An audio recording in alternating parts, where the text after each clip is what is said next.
Hey, what's going on, guys? Welcome back to Marriage, Money, and Mindset. We are your hosts. I'm Jared. And I'm Alexis. And welcome back for another week of Marriage, Money, and Mindset.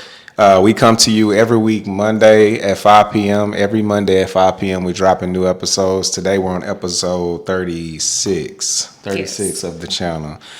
Before we start the episode off, we want to say thank you to the new subscribers. Thank you to the existing subscribers. If you haven't subscribed, please consider subscribing. Click on that link. Click on that subscribe on your television or your phone, whatever you're watching us on. Every Monday, 5 o'clock. That's right. So last week we did episode 35 was on, are you an asset or a liability in your marriage? So that was a pretty good episode. If y'all haven't checked that one out, please go back and check it out. Yeah, I like we that discussed, basically, defining, more like personalities, right? Whether your personality is an asset, leaning more towards being an asset or a liability. Mm-hmm. You know what I'm saying? They kind of compared it to, an investment, right? But yeah, go back and check it out, man. So today, what are we talking about today? What's the title of today's episode? Tell them. What's love got to do with it? So we are talking about prenups today. So we are going to dive into what a prenup is. Not so much giving our opinion on it, but just educating on what it is.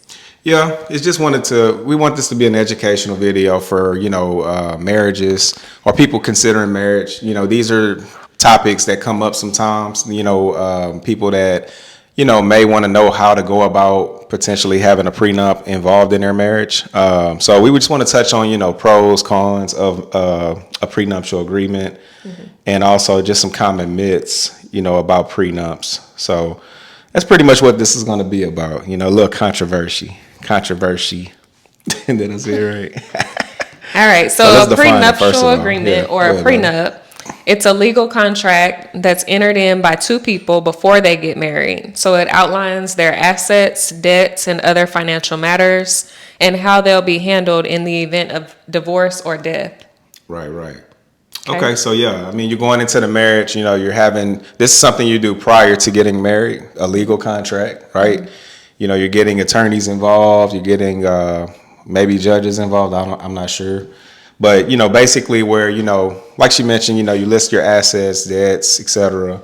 And just basically state in the event of this is what is to follow, right? So let's talk about some myths real quick before we continue into the pros and cons of a prenuptial agreement. So you want to start us off with that first myth? Yeah. So the first one is that it's only for the wealthy. Prenups are only for the wealthy. Mm-hmm. That's false. So anybody with any financial background can have a prenup. Right. It protects your assets and it clarifies financial expectations. Yeah, the way I sum that up is basically going into a marriage with a substantial amount of assets, right?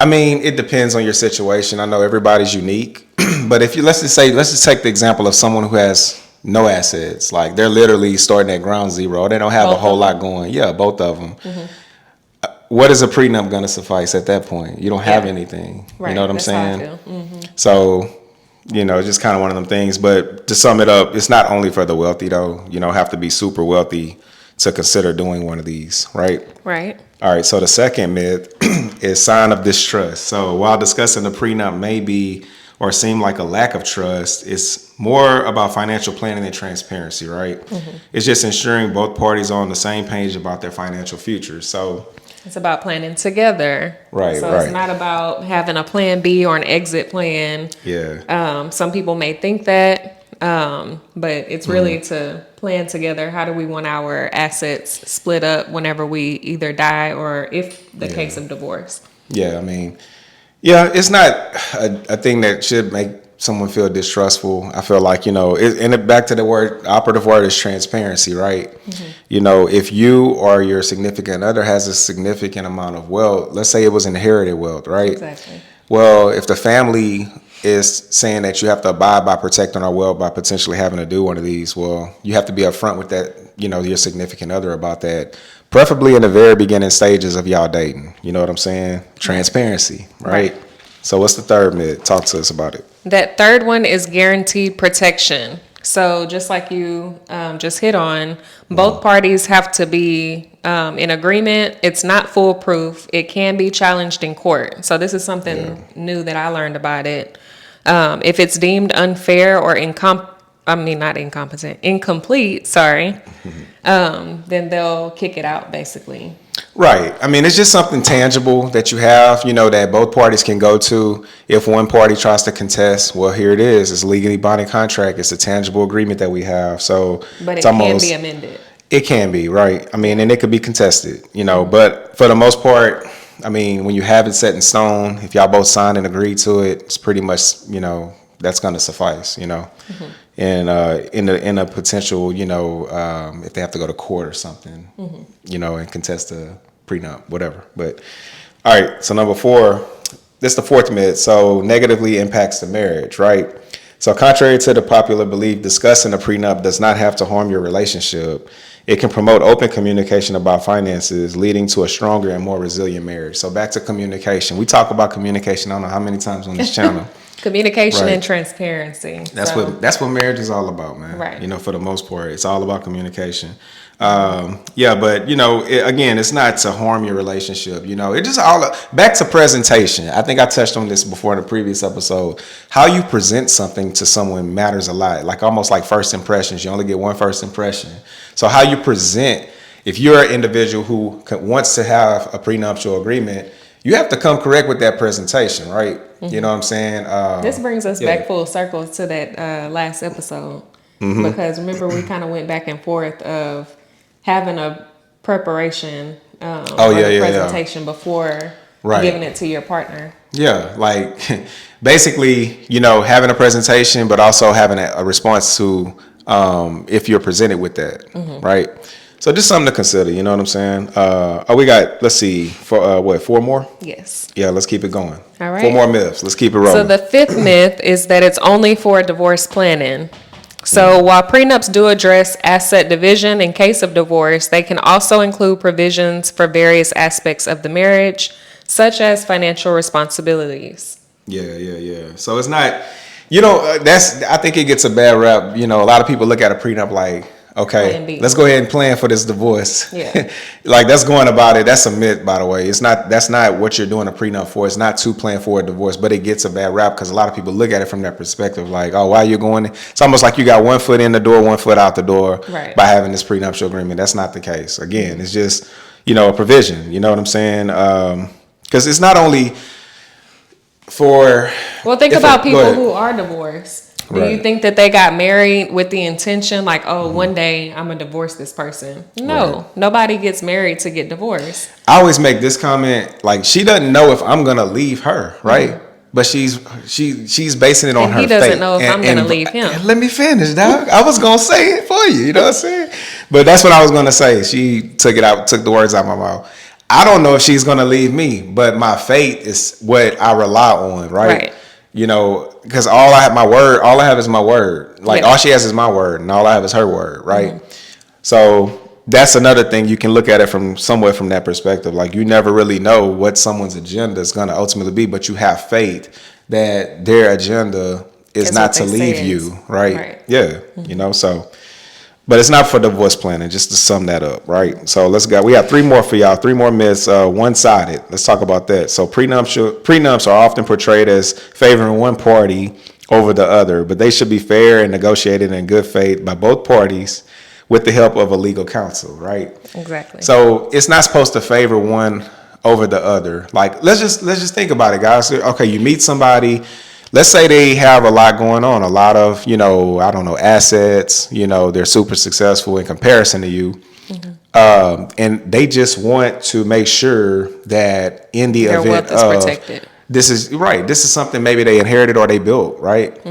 So you never know what the other individual's agenda is. They potentially could look at you as a target, maybe to come in and, want to take your wealth. Unfortunately, some people are like that. That's some people marry themselves into wealth, and that's how they inherit their wealth. They have a hidden agenda sometimes. It's a hidden agenda, But back to this one-sided thing, you know, it's again like if you come in with whatever you come in with, you can definitely leave with that, no matter how big or small it was. That's yours when you came in, so it's fair, right? Or that I mean, again, this could be negotiated. Yeah, those are some of the terms. Right. Now, wealth that's built together over the duration of the marriage. Yeah, again, back to that contingency. Well, not contingency, but coming back to the table and renegotiations. That's where that can come into play, right? Yeah. All right. So let's talk about The seventh one is that it's only for older couples.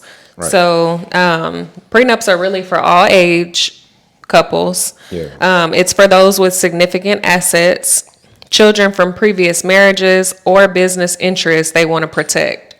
Yeah, that's So, it. I mean, there's plenty of different variables that can play a role. Yeah, it's not only for older people like later in life all right, it's time to do a prenup. No, it could happen at any stage. I mean, pre-marriage, during the marriage, way late in the marriage, at any point in time, you can do a prenup. It doesn't have to happen at the very beginning or at a certain age, right? So just to clear that up. And last but not least, it can't be modified or updated. Again, that's a myth. Life circumstances can change, so it's essential to periodically review and update the prenup as needed, right? Especially after significant life events such as a birth of a child or a change in financial status. So going back to the drawing board, hey, we need to amend this prenup, right? Yeah, things change. Things can change, right? All right, so look, we're going to talk about some cons and some pros. So we want to hit on the cons or the pros first? What we doing? Let's do the cons first. All right, so let's talk about these cons. We got 4 for y'all. So let's start the first one.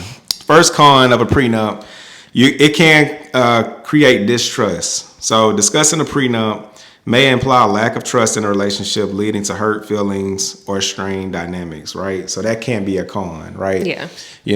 That plays into one of the myths. I thought you loved me. Right. Why are we talking about a prenup? You wanna, you know what I'm saying? What we doing a prenup for? You see, so again, back to that presentation, and unfortunately, I mean, let's say, for instance, if the other person isn't with it, how do you feel about that? We'll pause real quick. Like if I presented you with a prenup and you wasn't with it, that's a deal breaker for you. It's a no-go. I think that's the good thing about that marriage. Well, that's what I was about to say. That's the good thing about discussing it early on. Yeah. Not the first date, guys, but at some point. Yeah, at some point early. Why can't be the first date though? Because you're going to scare the other person off.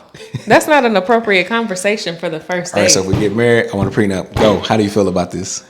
Now, you can say the first date, maybe like, how do you feel about prenups? Yeah. But you don't necessarily have to say on the first date, like, okay, if this is real, then you'll sign a prenup.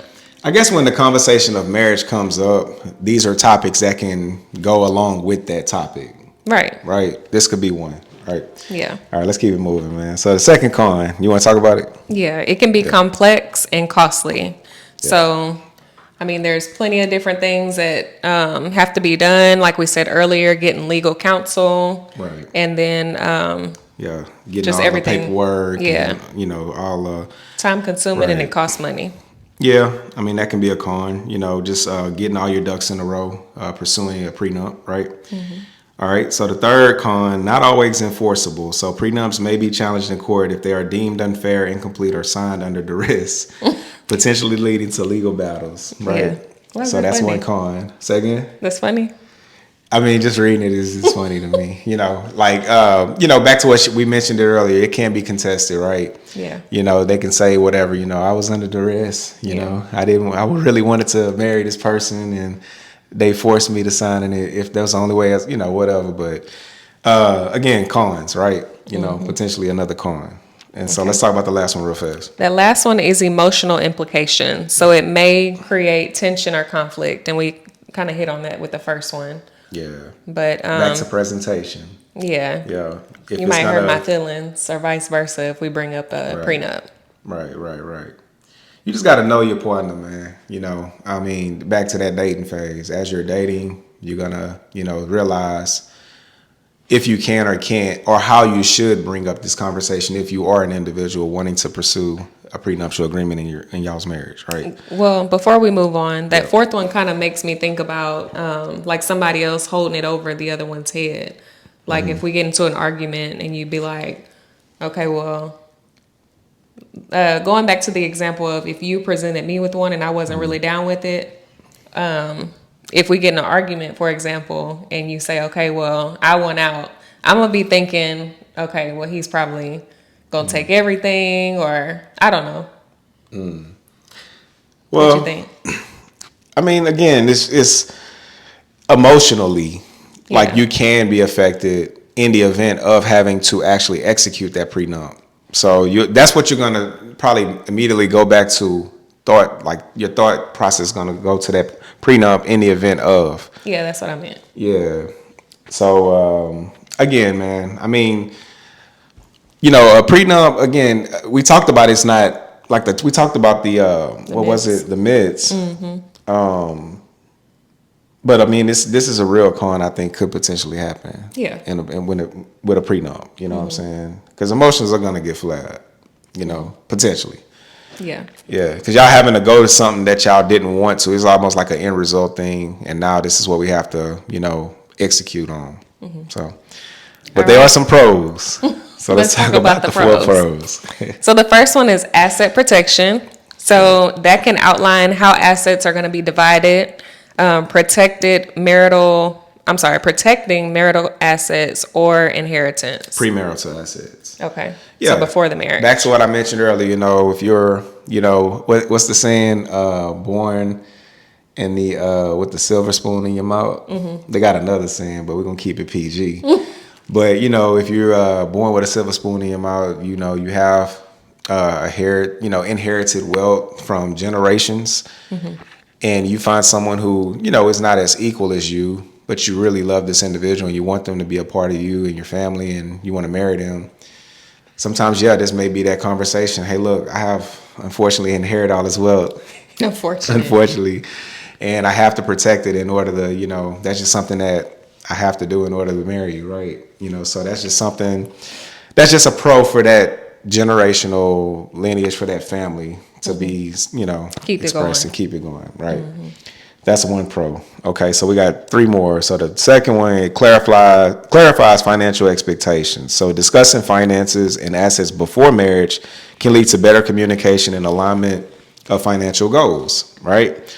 So that's something that I feel like you got to have that finance conversation at some point, yes, especially before you're married, in my opinion. Now we have it all during the marriage as well.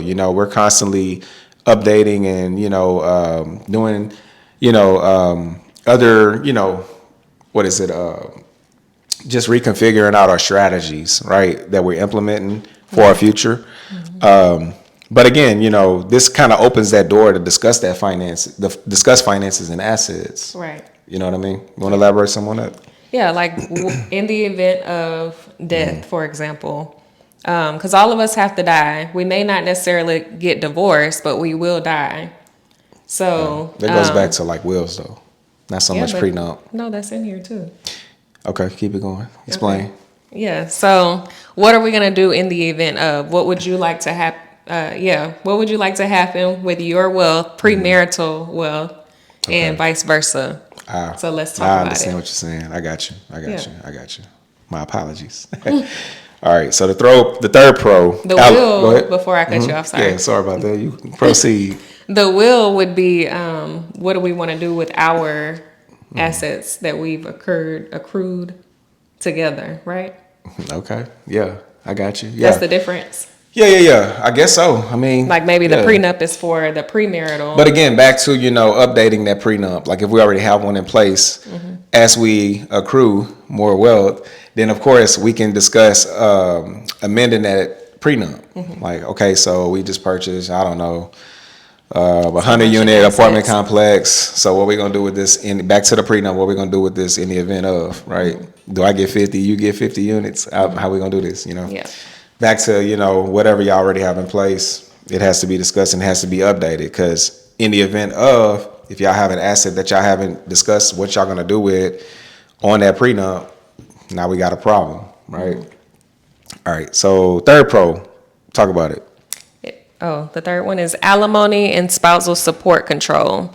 So it can specify terms for spousal support, providing clarity and potentially avoiding contentious disputes in the case of divorce. Okay. Yeah. I mean, this kind of goes back to, almost like a will, though, right? It sounds like will stuff to me, not so much prenuptial agreement stuff. Well, they're kind I of don't similar. explain. Hey, Okay, from so what we're yeah, going over, it sounds like a will to me too. That's why Yeah. I'm saying it's probably similar. okay. Well, Maybe there you you can go. have one without the other. You don't have to have Yeah. both. Okay, cool. I don't really like that one, but yeah, let's keep it moving. The fourth pro, of course, of a prenup, it can protect family business interests, right? Kind of like what we already discussed. So prenups can safeguard family businesses or assets, ensuring they remain within the family in case of divorce, right? So basically, to sum this episode up, guys, we're not saying yay or nay to a prenup.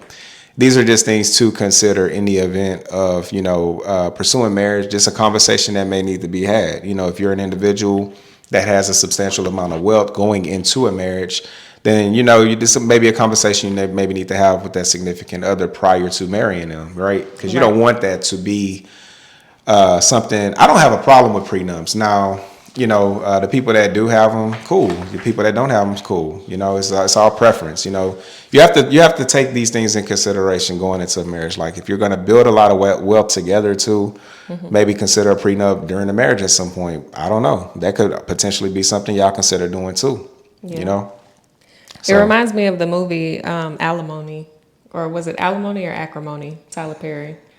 Because one of the myths, the first myth that we talked about was it's only for the wealthy. So we keep talking about if you had an inheritance or a lot of money before you got Yeah. married, but it's not just for the wealthy. So let's think about, let's say if I wanted to start a business after we got married and I'm the one who's pouring into the business, it's my baby, basically. Okay. So in the prenup, maybe I would state, everything that's involved with this business, I would take with me instead of splitting it, for example.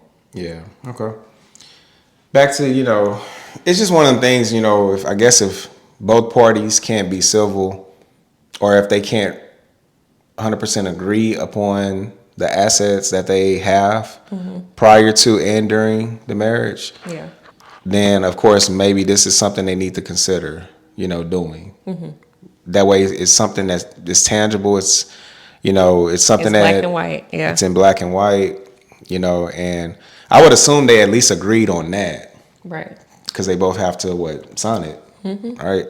And then of course a third party comes in and is involved with the signing of it as well, right?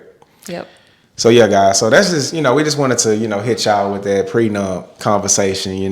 That's Something to that, think about. Yeah, man. If you're not married yet, and let's say you're an individual who's in that situation, hey, we try to give y'all a little game on that, right? So yeah.